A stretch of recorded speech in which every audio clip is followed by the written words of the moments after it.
వర్తమానం 2వ అధ్యాయం 11వ వచనాన్ని ఒకరు బిగ్గరగా చదువుతారు. బాగానండి.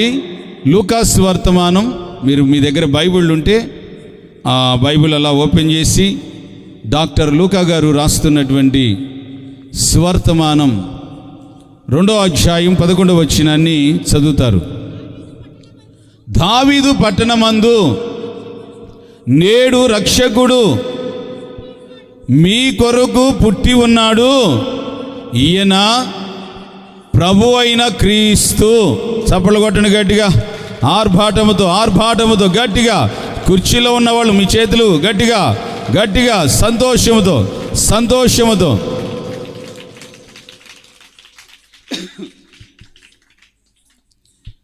మీ కొరకు నేడు రక్షకుడు పుట్టి ఉన్నాడు, ఆయన ప్రభు అయిన క్రీస్తు. అందరు చెప్పండి, ఆయన ఎవరు? ఆయన ప్రభు అయిన క్రీస్తు. ప్రభువు ప్రభుత్వము చేయువాడు, క్రీస్తు అభిషేక్తుడు, యేసు రక్షకుడు. ఈయన పుట్టి ఉన్నాడు మనందరి కోసం. చూచున్నావు అయ్యా, నా కలలు, నాకు ప్రవచించిన ప్రవచనము పరిశుద్ధాత్మ ద్వారా ఇదిగో ఇప్పుడు నేను కన్నులారా రక్షకుడిని చూశాను. చప్పలు కొడదామా గట్టిగా? కన్నులారా రక్షకుడిని చూశాను. కొట్టు, ఆనందంతో కొట్టు. నీ కొరకు కూడా రక్షకుడు పుట్టాడు, నీ కొరకు రక్షకుడు పుట్టాడు. ఈ అగ్రహారం ప్రజల కోసం రక్షకుడు పుట్టాడు. చింతలలో, భయాలలో, కలవరాలలో, ఆవేదనలో, సమస్యలలో కొట్టుమిట్టాడుతున్న వారులారా, రక్షణ కోసం ఎదురు చూస్తున్నారు. మమ్మల్ని రక్షించు వారు ఎవరు? మమ్మల్ని విడిపించు వారు ఎవరు? మమ్మల్ని ఆదుకొని వారు ఎవరు? ఆశ్చర్యకరమైన వెలుగులోనికి నడిపించు వారు ఎవరు అని రాత్రంతా కన్నులెత్తి చూస్తున్న వారులారా, నిద్ర పట్టక ఏడుస్తున్నటువంటి వారులారా, మీ కొరకు రక్షకుడు పుట్టి ఉన్నాడు, ఆయన ప్రభు అయిన క్రీస్తు. చెప్పండి, ఆయన ఎవరు?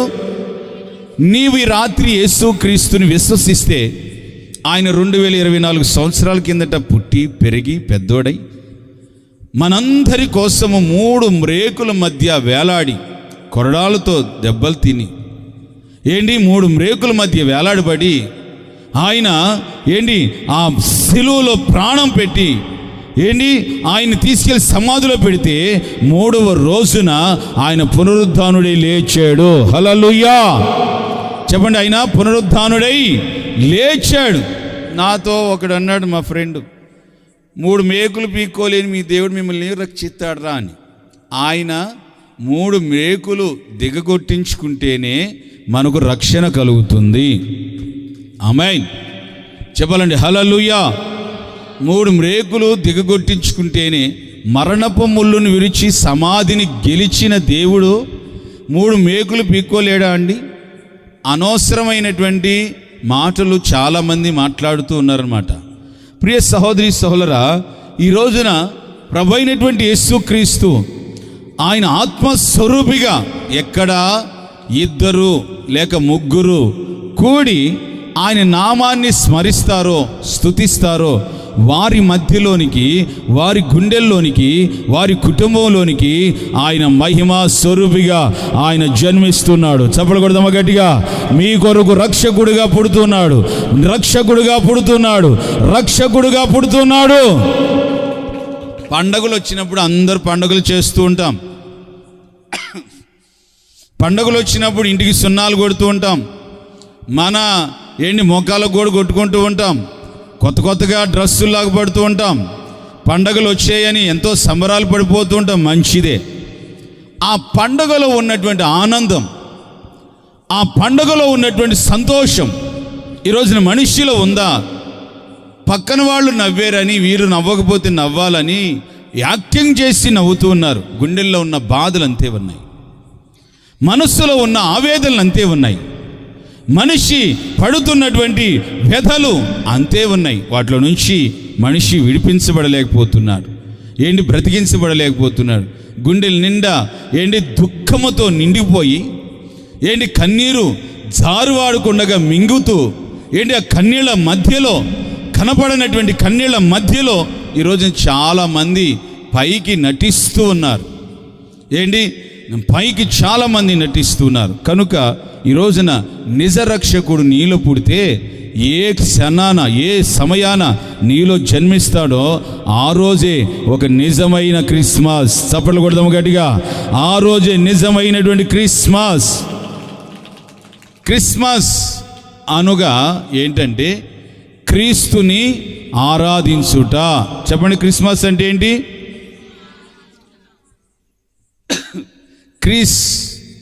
క్రైస్తు అంటే క్రీస్తు. మాస్ అంటే ఆరాధన. చెప్పండి, మాస్ అంటే ఏంటి? మిమ్మల్ని కానీ ఎవరన్నా అడిగారని క్రిస్మస్ అంటే ఏంట్రా అని అడిగారనుకో, క్రీస్తును ఆరాధించుటరా అని చెప్పండి. ఏమంటారు? క్రీస్తును ఆరాధించుటరా అని చెప్పండి. హల్లెలూయా. క్రిస్మస్ అనంటే అందరు గట్టిగా చెప్పండి, happy happy Christmas, merry merry Christmas. Hallelujah. చెప్పాల హల్లెలూయా. క్రిస్మస్ ప్రభుని ఆరాధించుట, ప్రభుని స్తుతించుట. ప్రభుని ఎవరైతే నిజముగా స్తుతిస్తారో, ఎవరు ఆరాధిస్తారో, ఎవరు దేవుని సన్నిధికి వెళ్ళి ప్రభుని మహింపరుస్తారో వారిలోనికి యేసుక్రీస్తు జన్మిస్తాడు. అప్పుడు అది ఏమవుతుందంటే క్రిస్మస్. చెప్పండి, ఏమవుతుంది అది? క్రిస్మస్. నీవు మాస్ చేసేవు గనుక నీలో యేసు పుడతాడు. చాలామంది మాస్, ఆరాధన అనే పర్యాయ పదముగా కొంతమంది ఏమని పిలుస్తారంటే పూజించటం, ఆరాధించటం, మొక్కటం, ఆ తర్వాత ప్రార్థన చేయటం, అలాగనే దేవునికి ప్రాదాభివందనాలు చేయటం అని అన్ని పర్యాయ పదాలుగా పిలుచుకుంటూ ఉంటారు. మొత్తం మీద అందరు ఏం పిలిచినా చివరాఖరికి అవ్వాల్సింది ఏంటంటే మాస్. చెప్పండి, ఏమవ్వాలి? ఆరాధన. హల్లెలూయా. ప్రభువుని ఆరాధించాలి. చూడండి, యేసుక్రీస్తు బెత్లెహేములో ఆయన జన్మించాడు. పశువుల పాకలో ఆయన పరుండబెట్టి, పత్తిగుడ్డలలో పరుండబెట్టారు. పరుండబెట్టినటువంటి ఆయన్ని పరలోకం నుంచి దేవదూతలు దిగొచ్చాయి. పరలోకం నుంచి నక్షత్రము వెలుగు ప్రకాశిస్తూ ఉంది. మీరు ఆకాశం వైపు చూడండి, ఇప్పుడు మబ్బులు కప్పినాయి కానీ నక్షత్రాలు అగపడవు. నక్షత్రం ఎంత ఉంటుంది తెలుసా? నక్షత్రపు వెలుగు ఎంత ఉంటుంది తెలుసా? మనం సూర్యుని చూస్తున్నాం కదా, సూర్యుడి కంటే పెద్దది నక్షత్రం. హల్లెలూయా. యేసు ప్రభు జన్మిస్తే యెరూషలేములో, బెత్లెహేములో యేసుక్రీస్తు జన్మించినటువంటి ఆ యొక్క పశువుల పాక, ఆ పశువుల తొట్టిలో పరలోకం నుంచి పగలు ఏ విధంగా సూర్యుడు ఉదయించినప్పుడు వెలుతురు వస్తుందో అలాగా యేసుక్రీస్తు జన్మించినటువంటి ఆ ఒక్క ప్లేస్ మీద ఆ పరలోకం నుంచి నక్షత్రపు వెలుగు ఉదయించిందంట. కోటో చప్పలు కొట్టి గట్టిగా, నక్షత్రపు వెలుగు ఉదయించాను. దేవదూతలందరూ దిగొచ్చారు. వచ్చి ఇదిగో మనం ఇందాక చెప్పుకున్నాం కదా, ఏమని? మాస్, ఆరాధన అని. అలాగొచ్చి వాళ్ళందరూ ఆరాధిస్తున్నారు. ఏమన్నా తెలుసా? సర్వోన్నతమైన స్థలములలో దేవునికి మహిమయు, ఆయనకి ఇష్టలైనటువంటి ప్రజలకి భూమి మీద శాంతి సమాధానం కలుగునుగాక. కొట్టో చప్పలు కొట్టి గట్టిగా. ఆయనకి ఇష్టముగా, ఆయన స్తుతించువారుగా, ఆయన కొనియాడువారుగా ఉంటే నీకు శాంతి సమాధానం, నీకు నెమ్మది విశ్రాంతి కలుగునుగాక అని ఈ పాట పాడింది నేను కాదు, గుంటకల్ నుంచి వచ్చిన జయరాజ్ పాస్టర్ గారు కాదు, పరలోకం నుంచి దేవదూతలు పాడారు. చెప్పండి, ఎవరు పాడారు? చెప్పండి, ఎవరు పాడారు? ఈ యేసుక్రీస్తు పుట్టుకుని గురించి ఎవరు చెప్పారు? ప్రపంచానికి ఎవరు చాటించారు అంటే గొర్రెల కాపర్లకి దేవదూతలు చెప్పారు.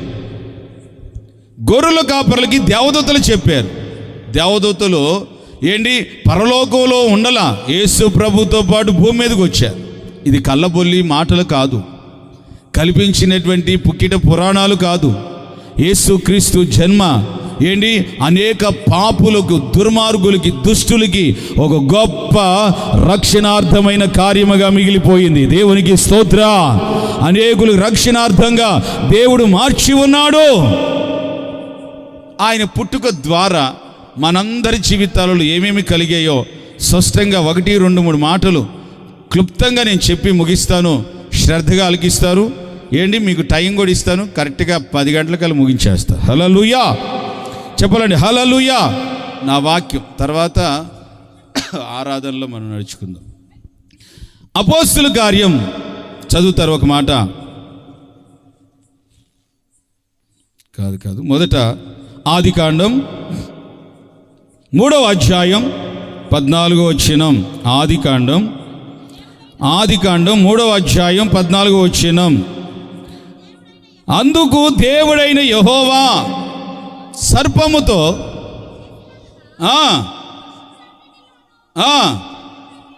అన్నిటిలోనూ దానివై, చూడండి, ద్వితీయోపదేశకాండం 23వ అధ్యాయం 5వ వచనం చదువుతారు. ద్వితీయోపదేశకాండం 23వ అధ్యాయం 5వ వచనం చదువుతారు. మీ దేవుడైన యెహోవా, మీ దేవుడైన యెహోవా నిన్ను ప్రేమించెను గనుక యెహోవా నీ నిమిత్తము ఆ శాపమును ఆశీర్వాదముగా మార్చివేసేను. చప్పట్లు కొట్టండి గట్టిగా. నీ శాపమును ఆశీర్వాదకరంగా దేవుడు మార్చివేసేను. ఎలాగా, ఎప్పుడు, ఎట్లాగా చెప్తా బాగేనండి. దేవుడు ఆదిలో మనిషిని సృజించాడు. మనిషి కోతి నుంచి, కుక్క నుంచి రాలేదు. కానీ దేవుడు సాక్షాత్తు తన సహస్తాలతో, తన రూపంలో, తన పోలిక చొప్పున ఆయనే చేసి మనిషిని జీవించు ప్రాణిగా చేసినటువంటి ఆయన, ప్రియ సహోదరి సహోదరా, సాటి అయినటువంటి సహాయాన్ని కూడా నారి అనబడుతున్న స్త్రీని కూడా చేశాడు. వారిద్దరూ దేవునికి మహిమకరంగా ఉండాలని దేవుడు ఉద్దేశించాడు. కానీ మనిషి ఆజ్ఞ అతిక్రమించి పాపము చేయటం వలన, దేవుని యొక్క ఆజ్ఞను అతిక్రమించి పాపము జరుగుట వలన ఈ భూమి యావత్తును, మనిషి జాతి యావత్తును శపించబడిందట. మనిషి జాతి యావత్తును శపించబడేను. మాటలు బాగా గుర్తుపెట్టుకోనండి. యేసుక్రీస్తు మనందరి కొరకు జన్మించాడు, మనందరి కొరకు పుట్టి ఉన్నాడు. దేని కొరకు పుట్టాడంటే,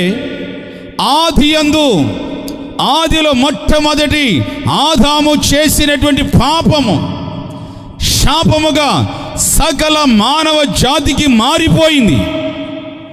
పాపము ద్వారా భూమియు, సంపదయు, మనిషియు, సమస్తము కూడా శపించబడిపోయింది.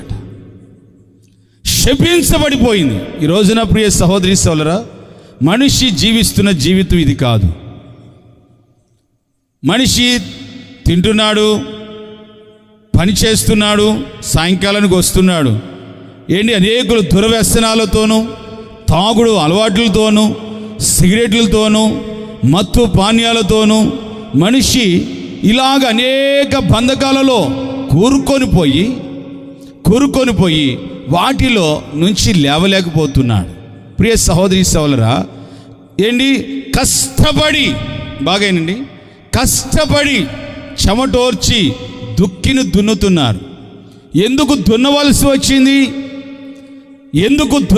వచ్చిందంటే, భూమి మనిషి చేసిన పాపము నిమిత్తమై, మనిషి చేసినటువంటి అతిక్రమము నిమిత్తమై ఈ రోజున మనిషి ఎవరు చూస్తున్నారులే అనుకుంటున్నాడు, ఎవరు నాకు చెప్పేది అని అనుకుంటున్నారు, ఎవరు మాతో మేము చేసేదంతా లోపల జరిగిస్తున్నాం అనుకుంటున్నారు. నీ నిమిత్తం, నీ పాపము నిమిత్తం నీ కుటుంబం శపించబడుతుంది, నీ భూమి శపించబడుతుంది.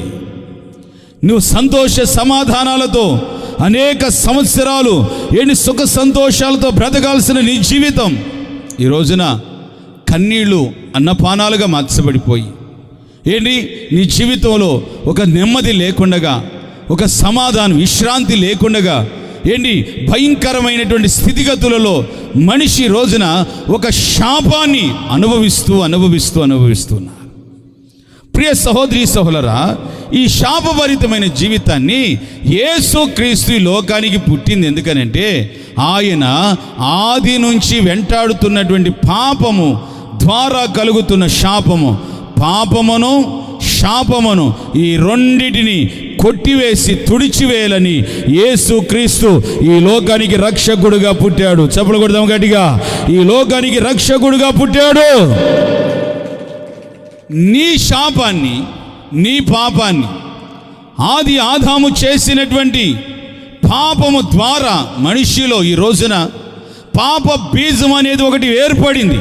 ఆలోచనలో పాపి, నడవడికలో పాపి, తల్లి గర్భంలో పడటంతో పాపి, మనిషి జీవితంలో పరిశుద్ధత, నీతి, నిర్దోషం, యథార్థత ఏ కోశాన కనిపించట్లేదు.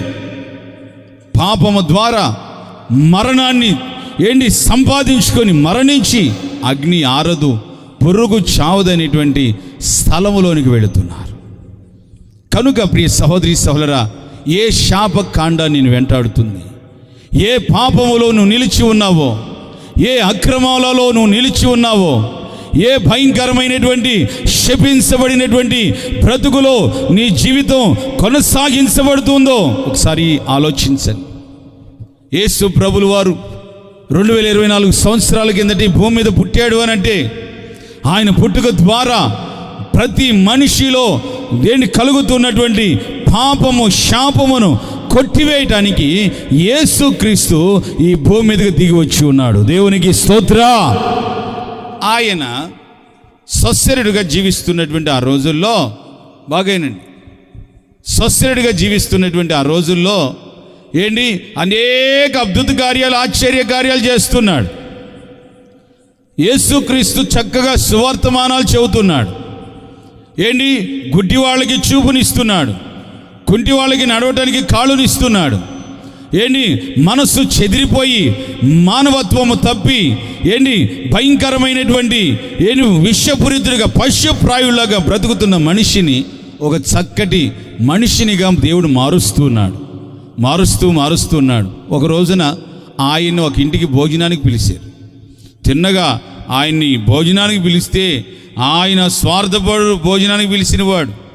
ఇక మా ఇంట్లో ఈ యేసు ప్రభు మాకు తప్ప ఇంకొకళ్ళు ఎవరికి ఉండకూడదు అని ఆయన లోపలికి రంగులు తలుపేస్తే ప్రియ సహోదరి సహోదరా, యేసుక్రీస్తుని గురించిన ఒక చక్కటి వార్త విన్నటువంటి కొంతమంది ఒక రోగిని, పక్షవాతంతో బాధపడుతున్న రోగిని తిన్నగా ఆ ఇల్లు ఎక్కి ఆ ఇంటి మీద పెంకులు తీసి ఆ ఇంట్లో నుండి ఆ ఇంటికి ఒక రంధ్రం చేసి ఆ ఇంటి రంధ్రంలో నుంచి పక్షవాతంతో ఉన్నటువంటి వాడిని మనసు యేసు ప్రభు ముందు దించుతున్నారు. ఏవరా మీరు పెంకులు పడగొడుతున్నారు అనంటే, అయ్యా వాడు తలుపు వేసి గొళ్ళెం పెట్టాడయ్యా, తలుపు తాళం వేసాడయ్యా, లోపలికి రానిట్లేదయ్యా. యేసు ప్రభు వాళ్ళ విశ్వాసాన్ని చూశాడు, వాళ్ళ నమ్మకాన్ని చూశాడు, వాళ్ళు దేవుని కోసం పడుతున్నటువంటి ఒక గొప్ప హృదయాభిలాషను చూసి యేసుక్రీస్తు ముందు దగ్గరకు దించంగులోనే వాడిని చూసి యేసుప్రభు ఏమన్నాడు తెలుసా? ఇదిగో నీ పాపములు క్షమించబడ్డాయి. చెప్పబడదామా గట్టిగా నీ పాపములు క్షమించబడ్డాయి. వెంటనే అక్కడ దేవదూషణ చేస్తున్నారట. చెప్పండి, ఏం చేస్తున్నారు? అందరు చెప్పండి, ఏమంటున్నాడు వాడు? ఏంటి బోధకుడు దేవదూషణ చేస్తున్నాడు? ఈయనేమన్నా గొప్ప దేవుడా ఇలాగ దేవదూషణ చేస్తున్నాడేంటి అనంటే ఆ మాటలు కూడా ప్రభువుకి వినపడ్డాయి. ప్రభు అంటున్నాడు, ఏమంటున్నారు తెలుసా? ఇదిగో నీ రోగములు బాగుపడి అని చెప్పటం మంచిదే, నీ పాపములు క్షమించబడ్డాయి అని చెప్పటం మంచిదే. నేను అక్కడ కొంత అతని గురించి నేను కొన్ని విషయాలు మీతో చెప్తాను, బాగా శ్రద్ధగానండి.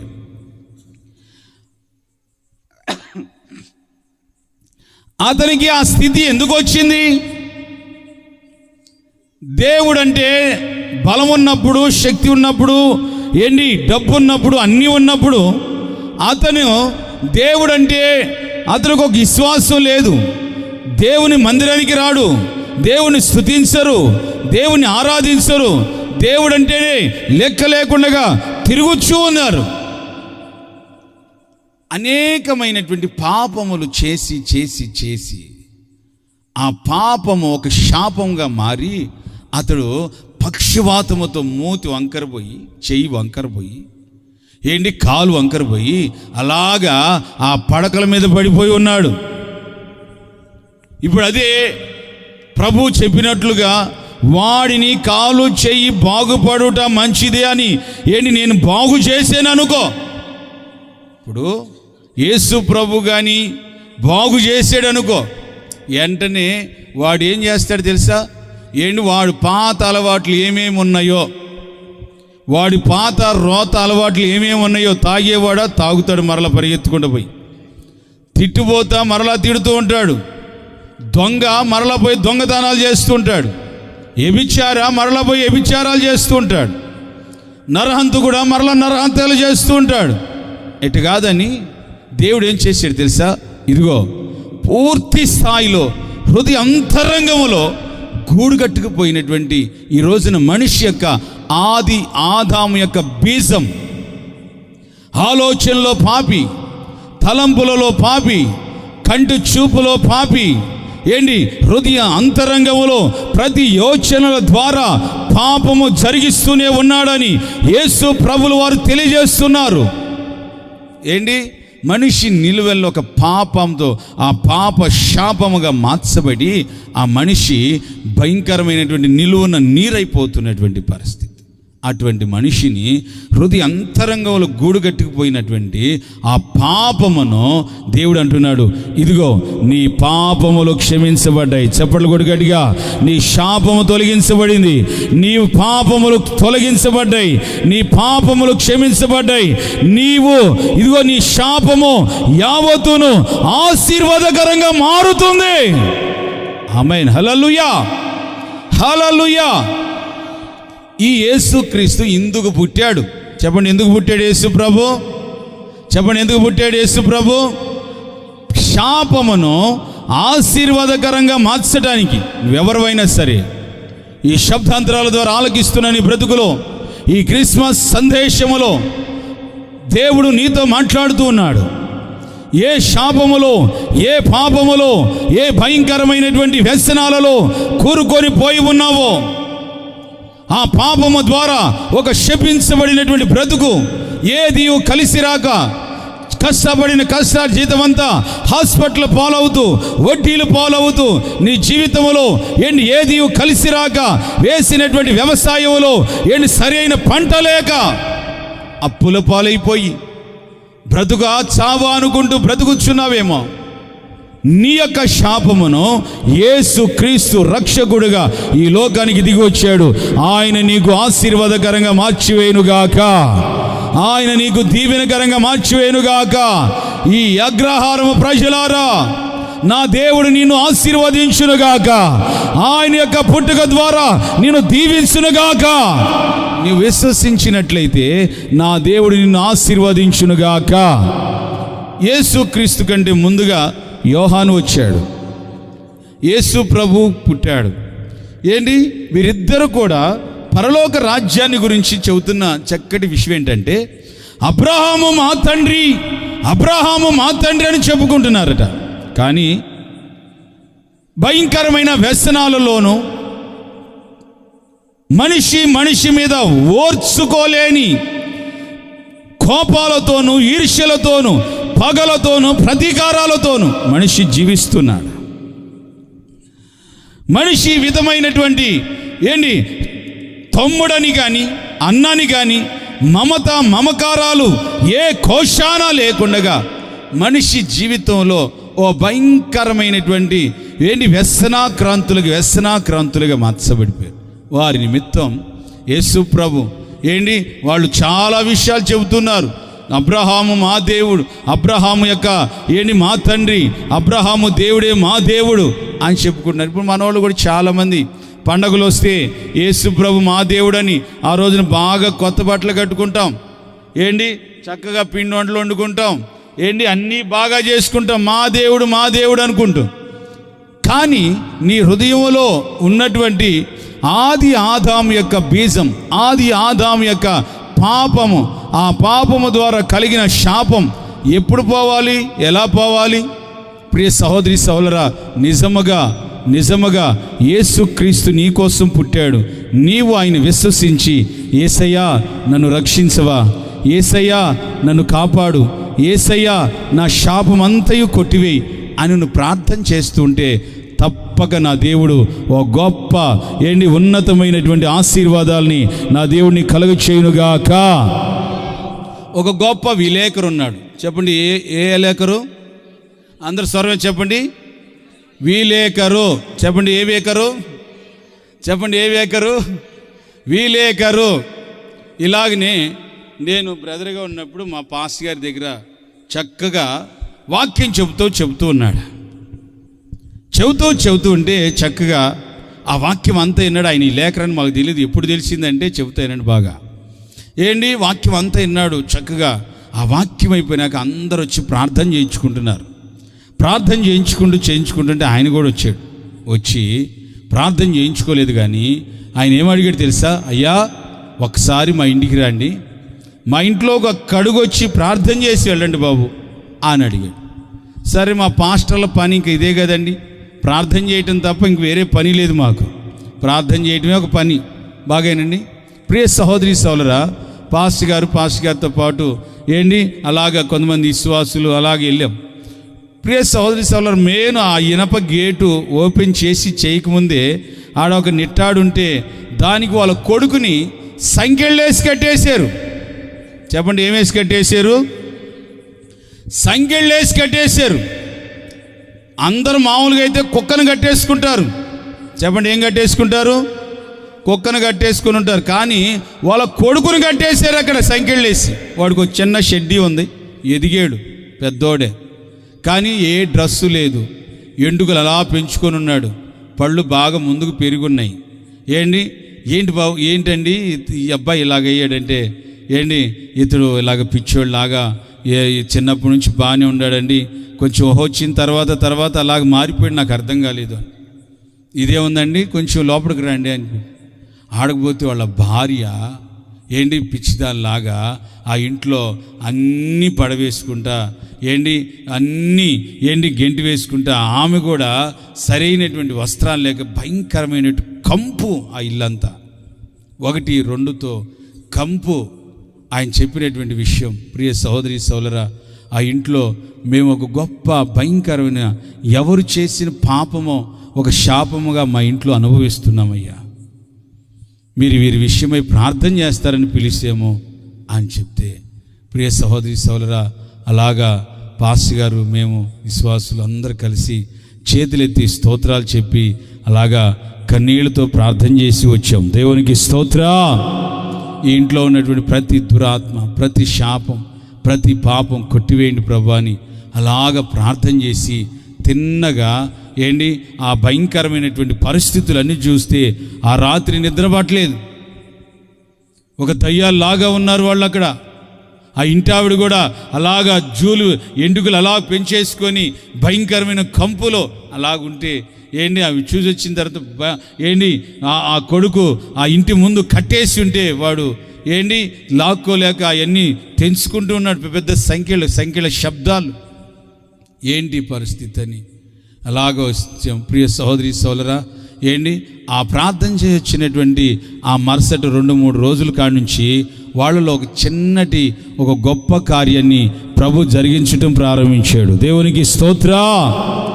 ఆమె ఎప్పుడూ చేయనటువంటి విధముగా చక్కగా ఆమె వాష్రూమ్కి వెళ్ళి చక్కగా తలంటి స్నానం చేసుకొని చక్కగా వస్త్రాలు కట్టుకొని ఆ ఇల్లంతా శుభ్రం చేసుకుంటూ శుభ్రంగా పెట్టుకుంటుందంట.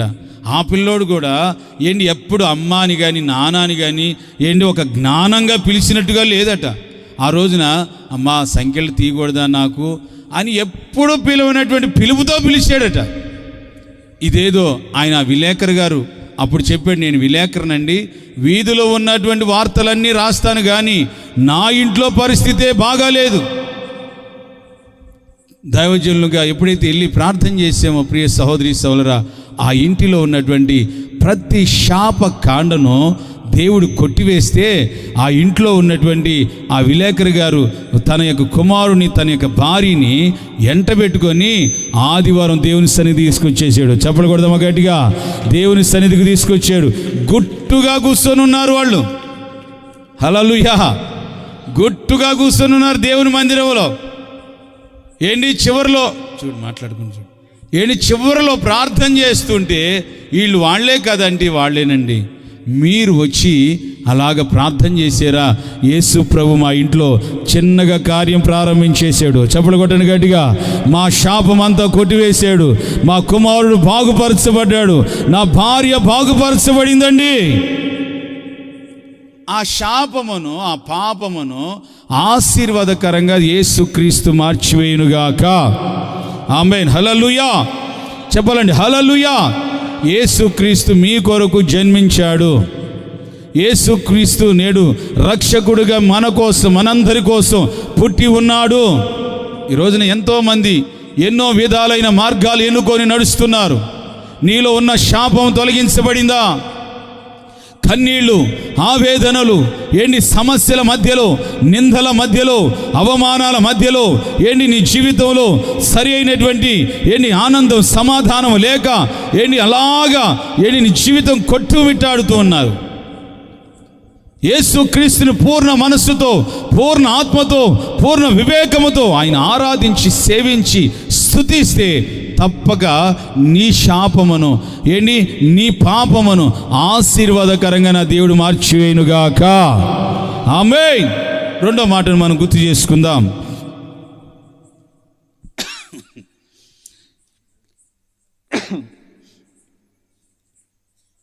కొరింథీయులకు రాసినటువంటి రెండో పుస్తకం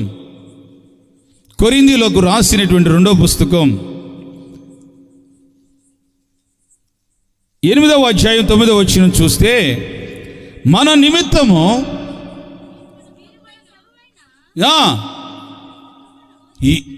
యేసుక్రీస్తు యొక్క కృపను మీరు తెలుసుకున్నారు కదా. బాగా అయినండి. ఆయన ధనవంతుడై ఉండియు మనలో ఉన్నటువంటి దరిద్రత అంతయు తొలగించి మనము ధనవంతులు కావాలనియు మనందరి కోసము ఆయన దరిద్రుడుగా అయ్యాను. ఎలాగయ్యాడు, ఏ విధంగా అయ్యాడు, మనల్ని ఏ విధంగా ధనవంతులుగా చేశాడో ఏంటి కొన్ని విషయాలు చెప్పి మరొక మాటకు వెళ్ళి నేను ముగిస్తాను. హల్లెలూయా చెప్పాలండి. హల్లెలూయా గట్టి చెప్పాలి. హల్లెలూయా. ఏదో ఒకసారి గట్టిగా చప్పలు కొట్టండి. గట్టిగా అందరూ స్త్రీలు పురుషులు ఏంటి దేవుని బిడ్డలైన వాళ్ళందరూ చప్పలు కొట్టాలి గట్టిగా. హల్లెలూయా.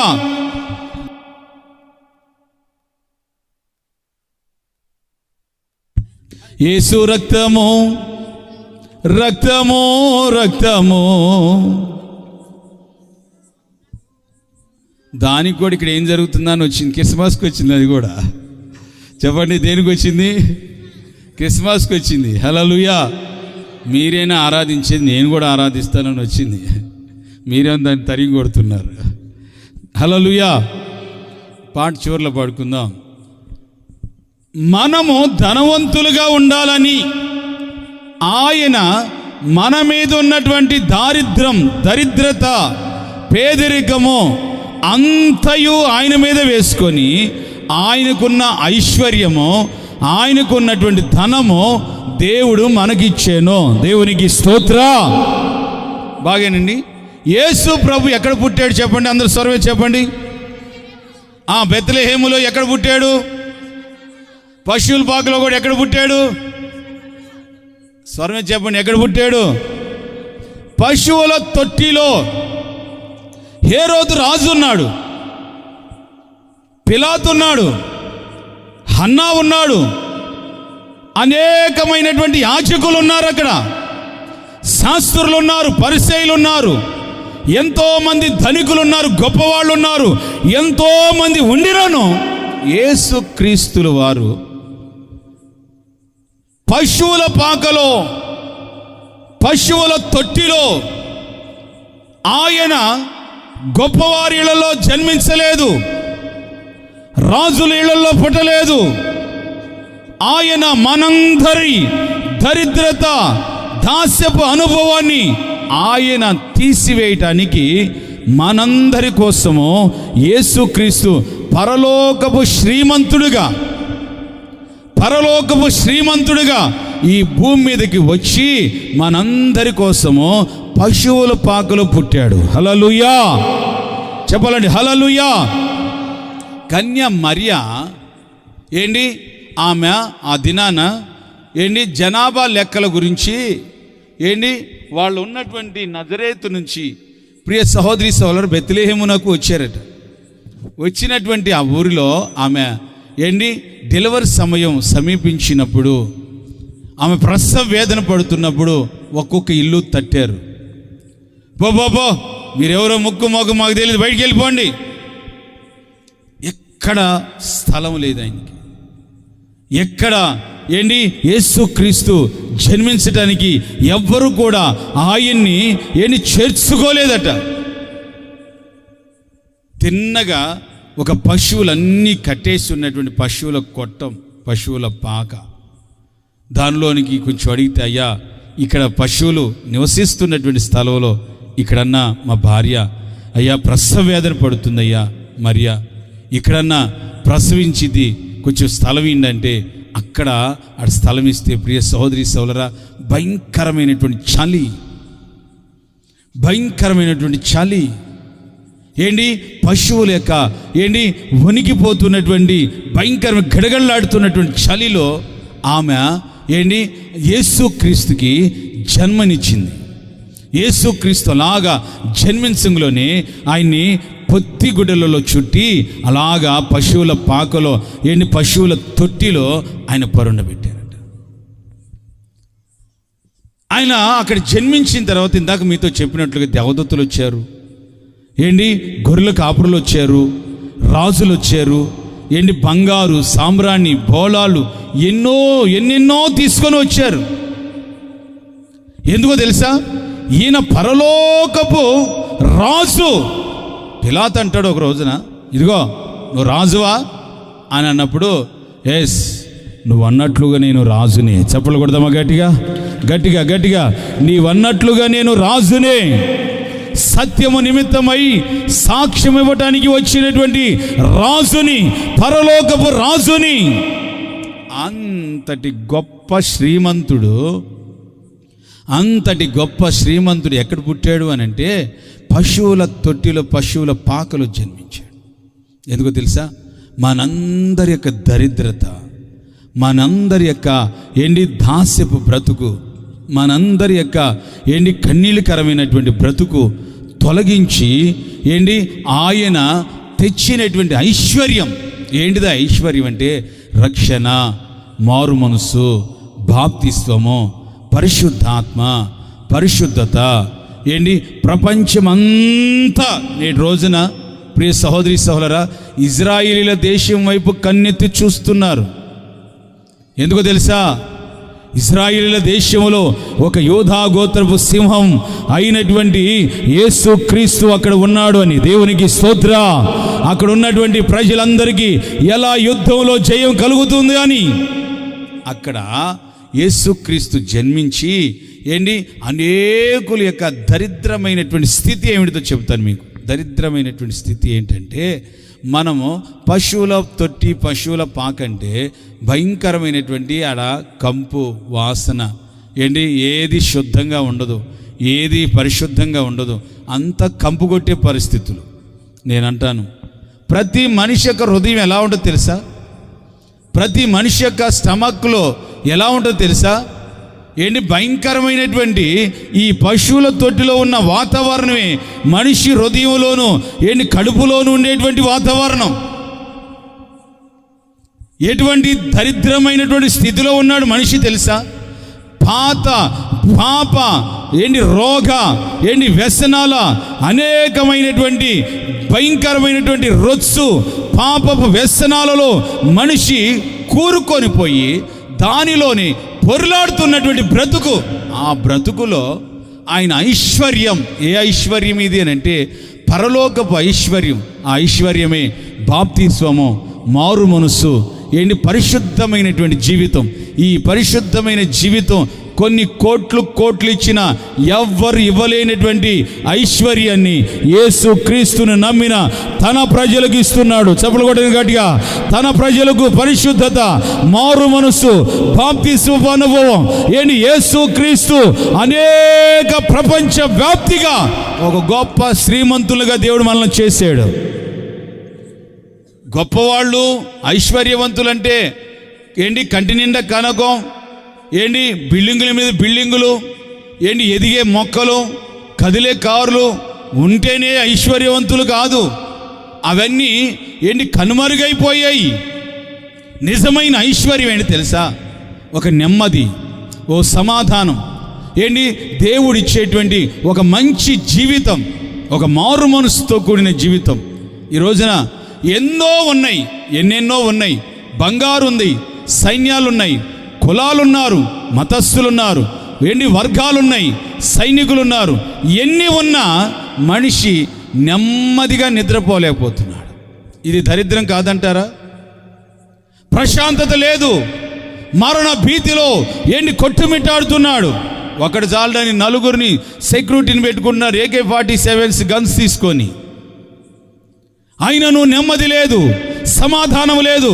మరి వాళ్ళ దరిద్రులు యేసుక్రీస్తుని నమ్మి స్వతంత్రంగా తిరుగుతున్నటువంటి మనము ఐశ్వర్యవంతులు. చప్పలు కొడి గట్టిగా, మనము ఐశ్వర్యవంతులం. దేవుడు మన జీవితాలలో ఇట్టి ఐశ్వర్యాన్ని ఇచ్చాడు. ఇంకా ఆయన ఐశ్వర్యము, ఆయన యొక్క ఉన్నతమైనటువంటి శ్రీమంతుడిగా మన జీవితాలలో ఒక పరిశుద్ధుడిగా, పవిత్రుడిగా మనందరిలో ఆయన జన్మిస్తూ మనందరికీ ఒక విలువైనటువంటి జీవితాన్ని ఇస్తున్నాడు. ఎలా ఇస్తున్నాడో చెప్తానండి. ఈ రోజున అనేక టీవీలు ఆన్ చేసి చూస్తే గొప్ప గొప్ప సేవకులు, గొప్ప అనేక విశ్వాసులు సాక్ష్యం ఇస్తున్న విషయం తెలుసా? నేనండి ఒకప్పుడు బాగా తాగి ఇలాగ మురికాలలో పడిపోయి ఉండేవాడినండి.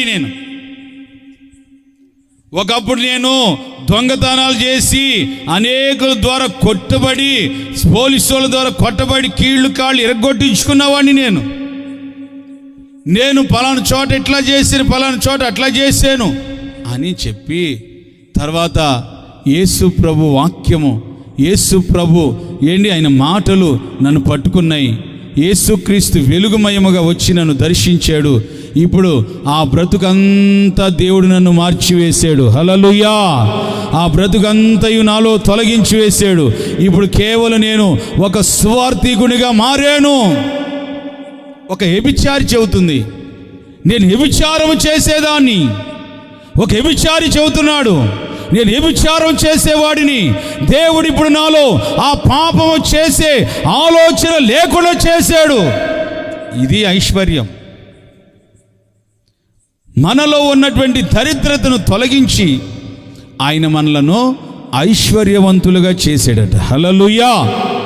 ఇంకా మీలో బాప్తిస్మం పొందక, రక్షించబడక, మీలో ఇంకా ఆ దరిద్రమైన పరిస్థితిలో, బ్రతుకులో నెమ్మది లేని, కన్నీళ్లకరమైన అవమానాలతో, అనేక బానిస బంధకాల మధ్యలో, అనేక అలవాట్లకి అలవాటు పరచబడి మానలేనటువంటి వ్యసనాలలో నీవు కుమిలిపోతున్నావో, లేవలేక, వదులుకోలేక, విడిచిపెట్టుకోలేక నలిగిపోతున్నావో, నా ప్రభు ఈ క్రిస్మస్ సందేశంలో నీతో మాట్లాడుతున్నాడు.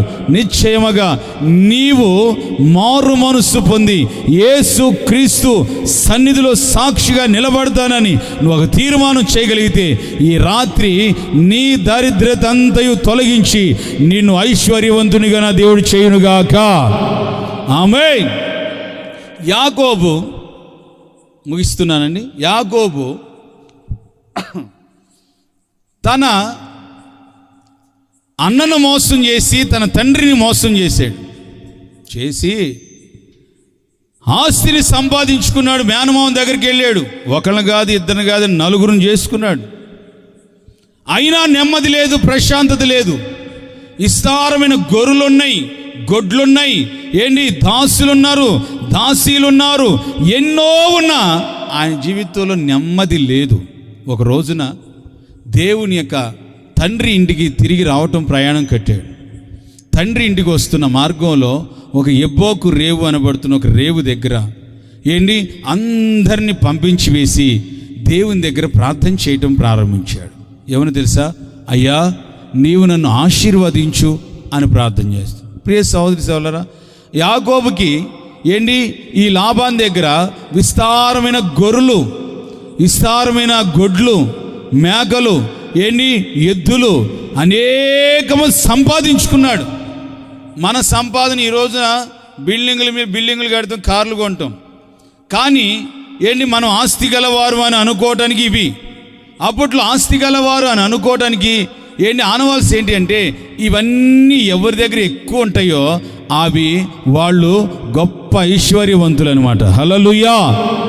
భౌతికంగా ఎంతున్నా ఎన్నున్నా యాకోబు ఎబ్బోకు రేవు దగ్గర ప్రార్థిస్తున్నాడు. అయ్యా, నన్ను ఆశీర్వదించండి, నన్ను దీవించండి, నన్ను ఆశీర్వదించండి అని ఒక రాత్రి అంతా ప్రార్థించాడు.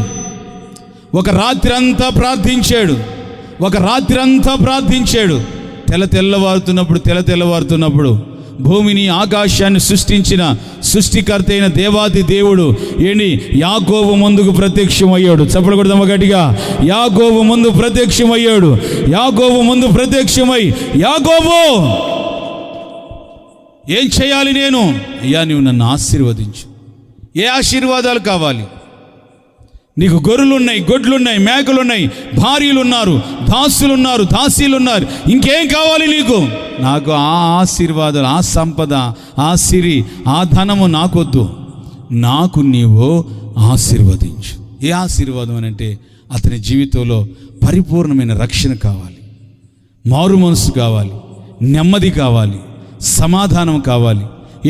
ఇవన్నిటిని కోరుకున్నవాడై యాకోబు నన్ను ఆశీర్వదించని చెబుతున్నాడు. ఆ రాత్రి తెల్లవారుతున్నప్పుడు యాకోబు ప్రార్థిస్తుండగానే దేవుడు దిగివచ్చి, ఇది మొదలుకొని నీవు యాకోబు అనబడవు, ఇది మొదలుకొని నీవు ఇశ్రాయేలు అనబడతావు. దేవునికి స్తోత్రం. చెప్పండి, ఏమనబడతారు? ఇశ్రాయేలు అనబడతారు. అంతకుముందు ఈ దరిద్రత, ఏ దరిద్రత? డబ్బుంది, కొంచెం కాసేపు ఆపమని పాట కూడా వస్తుంది. దరిద్రత, ఎంత ఉన్నాయి, ఎన్నో ఉన్నాయి, అన్నీ ఉన్నాను, తనలో ఒక నెమ్మది లేని స్థితి, పరిపూర్ణత లేని స్థితి. ఈ రోజున చాలామంది బ్రతుకుల్లో, చాలామంది జీవితాలలో ఈ విధమైనటువంటి అనుభవాలలో, ఈ విధమైన బ్రతుకుల్లో బ్రతుకుచున్నారేమో. నా దేవుడు మనందరి కోసము మన దరిద్రత ఆయన అనుభవించి ఆయనలో ఉన్న శ్రీమంతుడుగా ఐశ్వర్యాన్ని మనందరినీ ఐశ్వర్యవంతులుగా చేశాడు. దేవునికి స్తోత్రం. చెప్పాలండి, హల్లెలూయా. ప్రతి క్రైస్తవుడు ఐశ్వర్యవంతుడే. చెప్పలు కొడదాం గట్టిగా. క్రీస్తును నమ్మిన ప్రతి క్రైస్తవుడు ఐశ్వర్యవంతుడే. క్రీస్తును ఆరాధిస్తున్న ప్రతి క్రైస్తవుడు ఐశ్వర్యవంతుడే. మీరు దరిద్రులు కాదు. మీ దగ్గర ఏమీ లేదనుకొని దిగులు పడగాకండి. మీ జీవితము కన్నీళ్ళు పాలవుతున్నాయని బాధపడకండి. నా దేవుడు తప్పనిసరిగా మిమ్మలను ఒక గొప్ప శ్రీమంతులుగానే నా దేవుడు చేసి ఉన్నాడు. నా దేవుడు ఉన్నతమైనటువంటి కార్యాలు నా దేవుడిని ఎడల జరిగించునుగాక. ఆమేన్, హల్లెలూయా. మన ఆత్మీయ తండ్రి యేసన్న గారు పాడారు చక్కగా, అందరికీ పంచిపెట్టాడు. ఈ రోజున యేసుక్రీస్తుని నమ్మక నాస్తికమైన స్థితిలో ఉన్నావేమో, దరిద్రమైన స్థితిలో ఉన్నావేమో. యాకోబు పిలిచినట్లుగా పిలిచి, నన్ను ఆశీర్వదించయ్యా, నా జీవితంలో నెమ్మది, సమాధానం, రక్షణ, మారు మనస్సును నాకు దయచేయండి ప్రభు అని నువ్వు ప్రార్థిస్తుండగానే నా దేవుడు నిశ్చయముగా నిన్ను నీకున్నటువంటి దరిద్రతను తొలగించి నీకు ఆయన ఐశ్వర్యాన్ని కలుగచేయునుగాక. ఆమేన్, హల్లెలూయా. ఆయన ఐశ్వర్యాన్ని నా దేవుడిని కలుగచేయునుగాక. ఆమేన్. క్రీస్తు ఈ రోజున రక్షకుడుగా మనందరి కోసం పుట్టాడు అని అంటే ప్రియ సహోదరి సహోదరా, అనేకుల జీవితాల నవ్వులు కలుగచేయాలని, అనేకుల జీవితాల నవ్వులు, సంతోషాలు, ఆనందాన్ని కలుగచేయాలని యేసుక్రీస్తు మనందరి కోసం పుట్టాడు. కనుక ఆయన పుట్టుకను నిర్లక్ష్యపరిచి ఇంకా అదే శాపములో, అదే పాపములో, అదే దరిద్రతలో, అదే వ్యసనాలలో బాధించబడుతున్నావు, అదే కలవరాలలో వేధించబడుతున్నావు. నా ప్రభు ఈ రాత్రి నీతో మాట్లాడుతున్నాడు. నిశ్చయముగా నీ దారిద్రత అంతయు తొలగించి ఒక గొప్ప ఐశ్వర్యాన్ని నా దేవుని కలుగచేయునుగాక. మరొక్క మాటను గుర్తు చేసుకొని మనం ముగించుకుందాం. చదువుతారు అపోస్తలుల కార్యం 3వ అధ్యాయం 26వ వచనం చదివి మనం ఒక 5 నిమిషాల్లో ముగించుకుందాం. అపోస్తలుల కార్యం 3వ అధ్యాయం 26వ వచనాన్ని చదువుతారు. దేవుడు తన సేవకుణ్ణి పుట్టించి మీలో ప్రతివానిని వారి దుష్టత్వము నుండి మిమ్మలను ఆశీర్వదించటానికి ఆయన మనందరి కోసము లోక రక్షకుడుగా పుట్టి ఉన్నాడు. హల్లెలూయా, చెప్పాలండి హల్లెలూయా. ఒకటి, మన యొక్క శాపమును ఆశీర్వాదకరంగా మార్చడానికి పుట్టాడు. చెప్పండి, మన యొక్క శాపమును ఆశీర్వాదకరంగా మార్చడానికి పుట్టాడు. రెండోదిగా, మనలో ఉన్నటువంటి ఈ భయంకరమైనటువంటి, చెప్పండి రెండవదిగా, దరిద్రతను తొలగించి ఐశ్వర్యవంతులుగా చేయటానికి పుట్టాడు. మూడవదిగా, మనలో ఉన్నటువంటి దుష్టత్వమును తొలగించటానికి. చెప్పండి, ఏం తొలగించటానికి?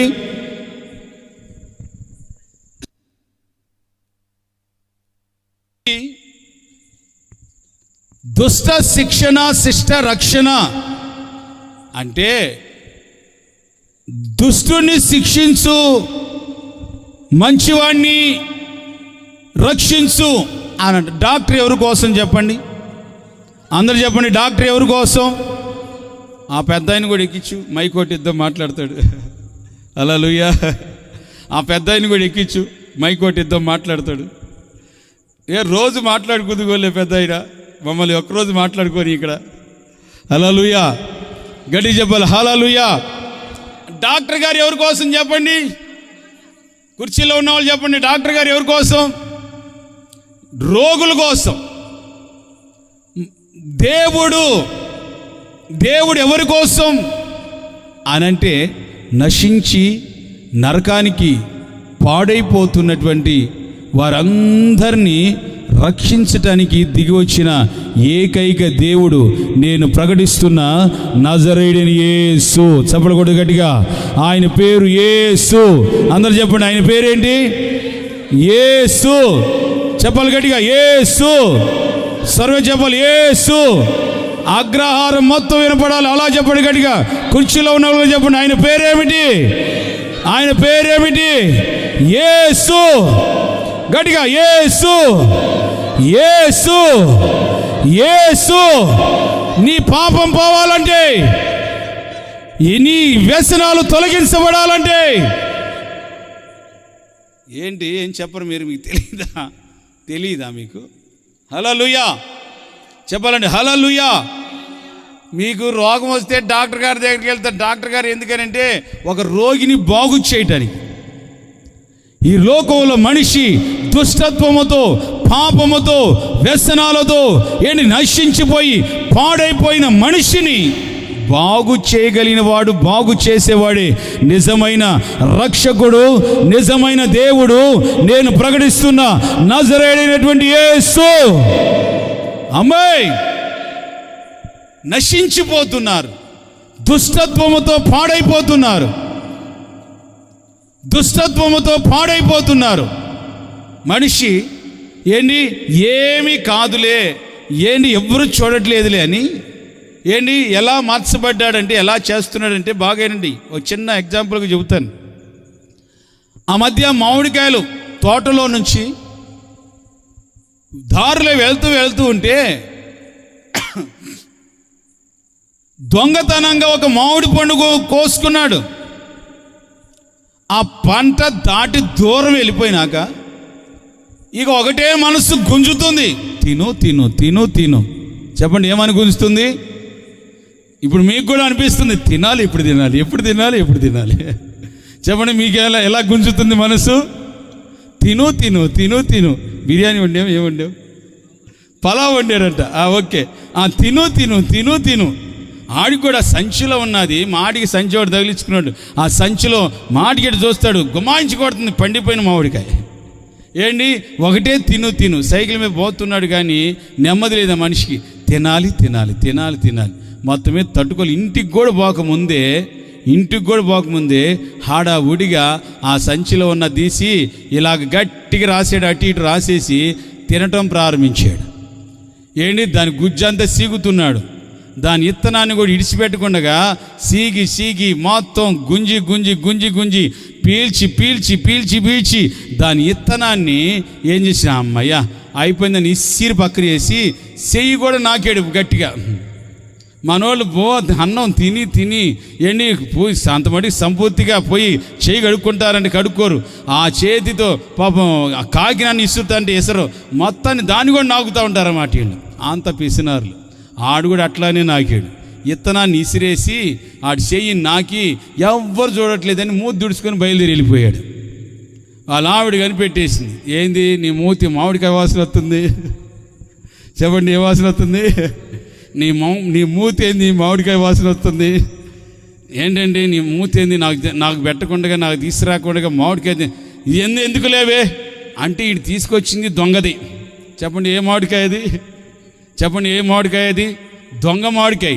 వాళ్ళ భార్య చెప్పుకుంటే సిగ్గుపోయిద్దని, పరుగు పోయిద్దని ఏమే ఓడో ఒకటి ఇచ్చేళ్ళే తినేసి నీ పొట్ట బగలా, నీ నోరు పడిపోవా, నీకు భార్య లేదనుకున్నావా, నీకు పిల్లలు కొన్ని చదివించింది.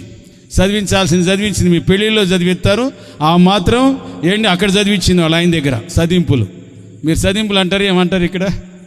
మేము ఆంధ్రాలో చదింపులు అంటాం, మీరు ఇక్కడ ఏమంటారు? చదింపులు. ఏంటి, చదివించాల్సిన వాడు చదివించేసింది. మూతి దుడుచుకొని పోయి మరలా కడుక్కొని సైలెంట్గా ఏం తెలియనట్టుగా ఉన్నాడు అయ్యా. చెప్పండి, ఏం తెలియనట్టుగా ఉన్నాడు.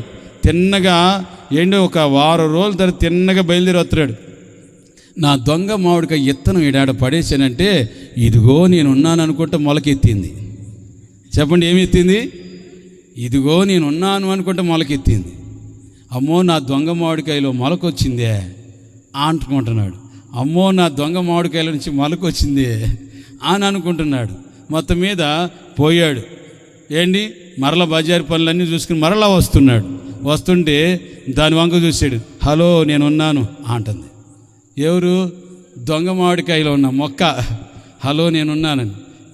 ఈయనకి నేను ఒక రోజున దొంగతనం చేసి తినినటువంటి కాయ మొలకెత్తిందే, సంతోషపడట్లేదు. కానీ ఆ దొంగ మామిడికాయ ఇత్తనాన్ని పట్టుకొని తన మనస్సులో చివుక్కమని తనలో నేను దొంగతనం చేశాను కదా అన్న ఒక చిన్న అపరాధం తనని నేరారోపణ చేస్తుంది. చెప్పండి, ఏం చేస్తుంది? మొత్తం మీద మరలా ఏంటి, ఏదో పని మీద ఊరిపోయాడు. దాదాపు 2 నెలల తర్వాత వచ్చాడు. రాగ ఇంత ఎత్తయింది. మరలా తిరిగి రావడంతో, హలో, నేను కొంచెం నీ ఎత్తు అవ్వబోతున్నాను, నీ నడువులు ఎత్తు వచ్చాను అంటుంది. అబ్బో, నా దొంగ మామిడికాయ చెట్టు ఎదుగుతుందే, దానికి నీళ్లు పోయలేదు, దానికి ఎరువు వేయలేదు, ఏం వేయలా. ప్రియ సహోదరి సోదరా, ఎదిగింది. ఏంటి, ఆయన తిని వేసింది ఒక ఇత్తనమే, కానీ దాని చెట్టు నిండా ఎన్ని వచ్చాయో తెలుసా? విస్తారంగా వచ్చి తనను గలగలలాడిస్తున్నాయి. ఏంటో తెలుసా? ఈ ఉపమాన భావం. ఈ రోజున నువ్వు చేసిన చిన్న అపరాధం, ఓ చిన్న పాపం ఒక చెట్టు రూపకంగా విస్తారంగా ఫలిస్తుంది. నువ్వు చేసింది ఒక చిన్న తప్పే. యవనస్తులు అనుకుంటారు, ఏమన్నా తెలుసా? చిన్న సిగరెటే కదా, ఒక్కసారే కదా తాగేది, ఒక్కసారే కదా సినిమా చూసేది. యేసన్న గారు చెప్పేవాడు. ఏంటి అన్నగారు, యేసన్న గారు ఒక ఇంటికి ఇస్టింగ్ పోయాడంట. చెప్పండి, ఎక్కడికి పోయాడు? అప్పుడప్పుడు నేను వస్తూ ఉంటానే, దాన్ని ఇస్టింగ్ అంటారు. ఇస్టింగ్ పోయాడంట. అందంట అమ్మగారు, అన్నయ్య డైరెక్ట్గా మా ఇంటికే వచ్చావా, ఎదురు దాని ఇంటికి పోయి వచ్చావా అని అందంట. ఏమ్మా మీ ఇంటికే వచ్చాను. అన్నయ్య ఆ ఎదురింటి దానికంటే నేను చాలా నీతిమంతురాలు అందంట. చెప్పండి, ఏ మంత్రాలు? చెప్పండి, అందరు స్వరం చెప్పండి, ఏ మంత్రాలు? అమ్మ మంత్రాలారా చెప్పండి, ఏ మంత్రాలు? నీతి మంత్రాలు. అన్నయ్య, ఓ అన్నయ్య, ఆమె నెలకు 4 సినిమాలు చూస్తుంది. నేను మాత్రం అన్నయ్య ఏదన్నా కొత్త ఆట వస్తేనే దానికి వెళ్తాను అన్నయ్య, అంతకు మించి అన్నయ్య సినిమాలే చూడండి అన్నయ్య అంట. అమ్మా నువ్వేమో ఒక సినిమా చూసే పాపివి, ఆమెమో 4 సినిమాలు చూసే పాపి. హల్లెలూయా. మొత్తం మీద చిన్నదైనా పెద్దదైనా నీ కంట్లో పడితే అది నలుసే. చెప్పండి, ఏంటిది అది? నీ ద్వారా జరిగింది అది పాపమే. ఈ మామిడి చెట్టు ఎదిగి వృక్షమయ్యి నీ పాపము ఫలాలుగా మార్చబడింది. ఇదిగో మనలో ఉన్న ప్రతి వాని యొక్క దుష్టత్వం తీసివేయటానికి యేసుక్రీస్తు జన్మించాడు. హల్లెలూయా. చెప్పండి, హల్లెలూయా. ఆది ఆదాము అని చెప్పాను కదా. ఈ ఆది ఆదాము చేసినటువంటి పాపము ఏంటి? మనిషిలో ఒక దోషముగా తనలో నిలిచిపోయింది. ఎంత దోషభరితులు, ఎంత భయంకరమైనటువంటి దుష్టత్వము కలిగిన వారు అనంటే మనిషి మాటలో, చూపులు అన్నిటిలో దుష్టులే. అన్ని విషయాల్లో దుష్టత్వము కలిగినటువంటి వారే. కానీ ఈరోజున ఈ దుష్టత్వం అంతయు తొలగించటానికి యేసుక్రీస్తు జన్మించాడు. హల్లెలూయా. చప్పలు కొట్టి గట్టిగా హల్లెలూయా. దుష్టత్వము తొలగించడానికి యేసు పుట్టి ఉన్నాడు.